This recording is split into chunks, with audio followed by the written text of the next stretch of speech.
Bonjour, bonsoir, bienvenue sur la chaîne de l'immigration et de l'entrepreneuriat. Si tu vis en Afrique ou en Europe, il est question dans cette vidéo de vous montrer comment faire un CV à la canadienne. Avant d'entrer dans le vif du sujet, j'aimerais vous présenter le petit livret que j'ai écrit « Devenez l'entrepreneur que vous avez toujours rêvé d'être ». Si jamais tu es chômeur, étudiant, employé ou peut-être entrepreneur débutant, ce livret va te donner des bonnes bases qui vont te permettre de savoir si l'entrepreneuriat est fait pour toi ou pas. Il est à noter que tout le monde n'est pas fait pour être entrepreneur. Il y a des personnes qui préfèrent vivre d'un salaire. D'où le sujet de ce jour, comment faire son CV à la canadienne. Sans plus tarder,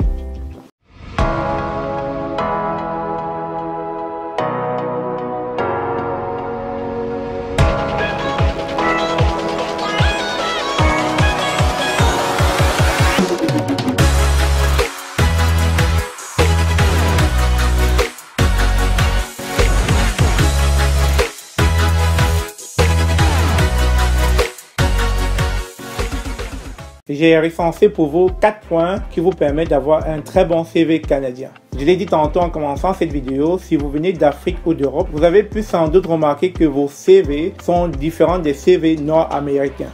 Dans cette vidéo, j'ai recensé 4 points majeurs qui vous permettront d'avoir un très bon CV canadien. Le premier point, les informations personnelles. Vous n'avez pas besoin de mentionner votre photo, votre âge, votre sexe ou encore votre permis de conduire, à moins de trouver une offre d'emploi dans le domaine du transport. Pour ce qui est d'un CV canadien, en ce qui concerne les informations personnelles, on a juste besoin de votre prénom, votre nom, ensuite d'une adresse civique. Vous avez juste besoin de mentionner la ville et le pays, pas besoin de mettre votre code postal. On n'a pas besoin de vous traquer sur Google ou bien donner la possibilité à quelqu'un d'arriver chez vous à l'improviste. Ensuite, on a besoin d'un contact pour vous joindre, ça peut être un numéro de téléphone ou une adresse courriel. En général, c'est mieux de mettre les deux. En 2, la structure ou la forme. Vous avez pu vous rendre compte que de ce côté, les CV européens ou africains sont très différents des CV nord-américains.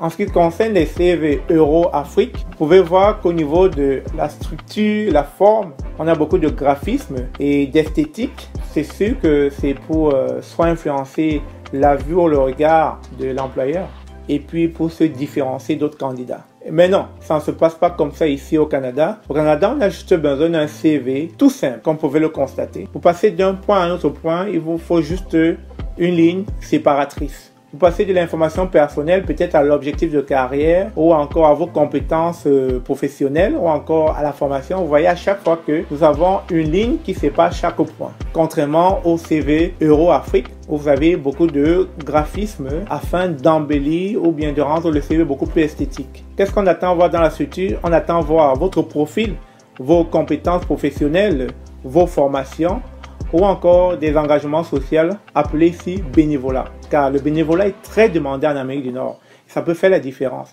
Et ensuite, vous pouvez mettre d'autres points que vous trouvez pertinents. Mais je viens vous citer les 4 sous-points majeurs qu'il vous faudra mettre dans la forme et la structure. Le profil. Dans cette partie du CV, on s'attend à ce que vous définissiez vos objectifs, vos qualités et ensuite vos compétences. L'employeur s'attend à trouver là des arguments qui vous permettront de vous démarquer d'autres candidats. Les expériences professionnelles. Vous pouvez citer toutes les expériences professionnelles que vous avez déjà accumulées, mais en général, citez les expériences professionnelles en lien avec le boulot pour lequel vous appliquez. La formation, n'hésitez pas de mentionner toutes les formations que vous avez eu à faire, mais une fois de plus, c'est toujours important de mettre en avant les formations qui sont en lien avec l'offre d'emploi. Et enfin, l'engagement social, communément appelé ici bénévolat.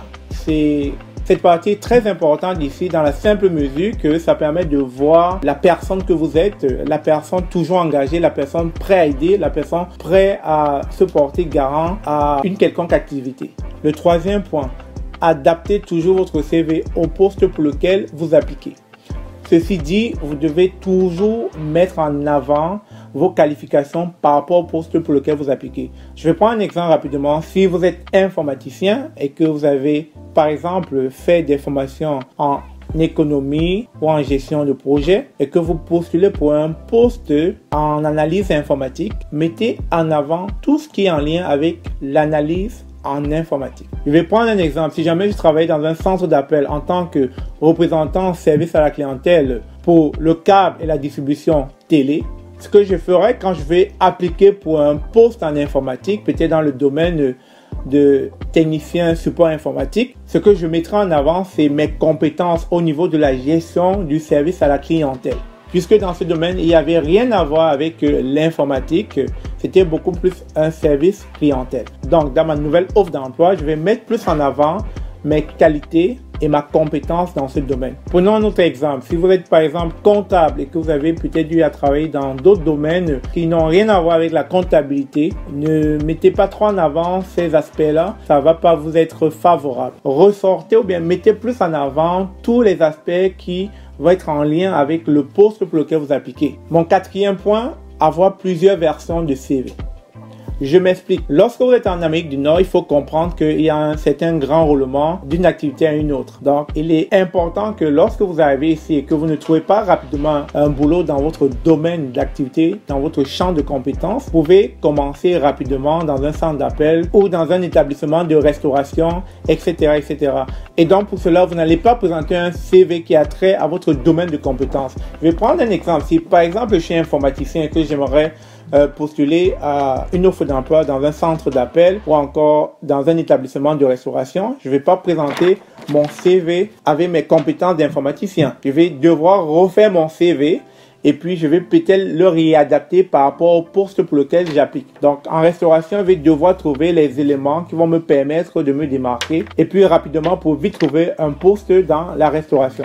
Surtout que ce sont des domaines dans lesquels on ne demande pas d'avoir un très grand CV. Rapidement, ça peut être juste vos informations personnelles et ensuite vos qualités. On ne s'attend pas à ce que pour un CV de restauration, que vous ayez une très grosse expertise. Surtout que ça dépend de ce que vous allez faire à l'intérieur de cette activité-là. C'est un peu comme ceux qui sont plongeurs en général. C'est comme ça qu'on appelle le poste en Europe les plongeurs, c'est-à-dire ceux qui font la vaisselle et ne vont pas quand même présenter leur CV avec tout leur champ de compétences.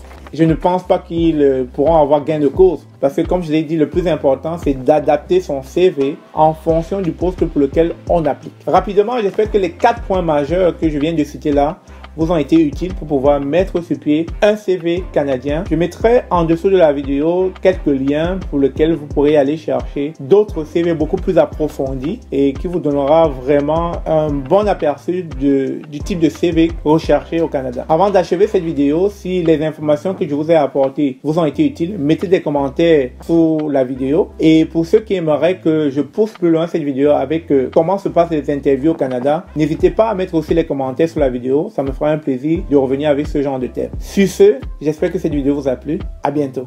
Au revoir.